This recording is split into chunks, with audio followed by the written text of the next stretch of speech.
જય માતાજી મિત્રો, અમે આવ્યા છીએ ખેતરમાં. તો ખેતરમાં અમે આવ્યા છીએ ખાલી એમ ફરવા જ. હું તમને બતાવું મારો ભાઈ શું કરે છે. મારો ભાઈ હવે આગળ બતાવું કે પાછળ મારા મકાઈ બહુ સરસ મકાઈ છે.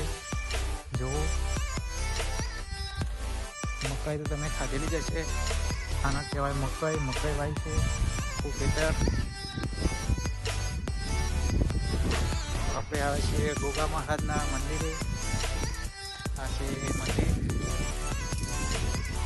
ગોગા મહારાજનું મંદિર છે. એક તમાકુ છે. બહુ સરસ માહોલ છે. આપણે કોમેડી વિડીયો બનાવવાનો છે આ લોકેશન ઉપર. અને હા, ખાસ મારી એક કોમેડી ચેનલ છે, રાજા શિહોરી ગ્રુપ અને શિહોરી ઓફિશિયલ. તો સપોર્ટ કરજો અને કોમેડી વિડીયો જોવાના ગમે તો લાઈક કરજો, શેર કરજો, સબસ્ક્રાઈબ કરજો. જય માતાજી.